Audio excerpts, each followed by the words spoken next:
The Sakuma family has been farming berries in Skagit County for 74 consecutive years.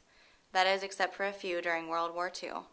The four brothers who had begun farming strawberries in Skagit County just 6 years before were sent to internment camps in 1942, along with 110,000 other Japanese Americans living mostly on the coast. But because of the kindness of another farming family, Atusa Sakuma and his brothers were able to return to 40 acres of farmland and to a legacy that continues today. They came because, Japan couldn't feed them, and China couldn't feed their people. Like my grandfather was the youngest in his generation, and so they started raising strawberries, and whatever they grew, they took to Pike's Place Market or the terminal markets in Seattle by ferry, on a day-to-day basis, week-by-week basis, whatever they were doing, to feed the family. And he raised 10 children there. There were 3 Japanese families in Bainbridge that were offered by R.D. Bodle, which was a strawberry processing plant, that basically were buying strawberries out of Skagit County, and so what they wanted to do was to infuse more farmers into Skagit County that would grow strawberries for them. That was just an economic issue for them. After Japan's attack on Pearl Harbor in December, everything changed. Japanese Americans were now seen as potential enemies of America, instead of neighbors, business associates, and farmers. It was hysteria, a mass hysteria here on the coast, because they feared a bombing from the air or invasion. You can't blame them. And the only thing they could see was, Pearl Harbor. Thousands and thousands of soldiers and sailors that died, lost their lives there.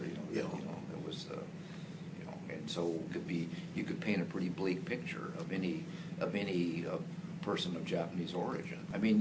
You could believe that when the Chinese and the Filipinos and stuff were walking around wearing buttons, I am not Japanese, or I am Chinese, because they didn't want to be sucked up underneath the emotion of all that, because it was difficult. Steve's grandparents, Takeo and Nobu, and their 6 children living on Bainbridge Island were among the first groups sent to internment camps. His father, Atusa, along with his 3 brothers in Skagit County, left for Tule Lake internment camp in May of 1942.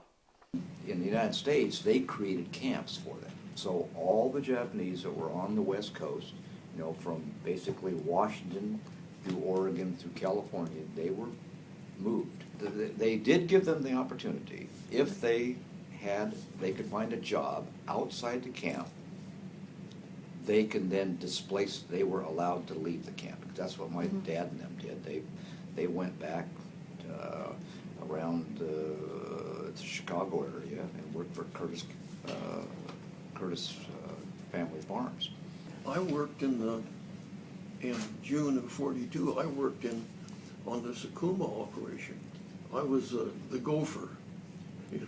Go for this, go for that, and then half of the net receipts went to Steve's father. Steve's uncle Akira was the first Sakuma to return to Skagit County. His first stop was at the Mapes home, where Oscar and Nora helped him find a place to stay in town. I think our family was just very, very gracious, very grateful for just having our land back. My brother and I would, had to pick all these berries in the fresh market note, and we'd throw them in the back of the pickup and take it to Don's grandfather's place. And I was saying, why are we doing that? I said, they're farming themselves. They got strawberries, but it was just that. Dad was so tied to that relationship that he felt that he owed them constantly, and it wasn't I owe you. It's that grateful feeling. It's that relationship that they built over time. That, as kids, we never understood it, other than the fact that when we went there, we knew that we'd get cookies from the grandmother. but other than that, that was all we knew. After you look back at it in retrospect, you say, wow, okay, that's why it all happened. Because we didn't know. We had no idea as kids what that relationship was all about, because they never talked about it. Today, Steve and Don see each other weekly at Allen United Methodist, where they both attend church. Despite being separated in age by almost 2 decades, they share many of the same memories and stories. They talk about the ties between their families, ties that have a whole lot to do with why the Sakumas are still farming in Skagit County.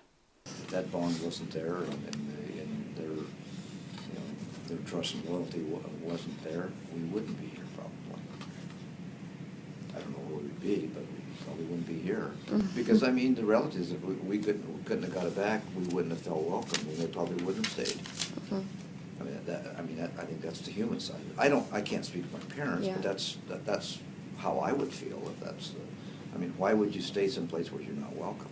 Even if you were legally right back then, I think the legal piece, it wasn't as meaningful as the human piece. They wanted to feel like they were wanted. And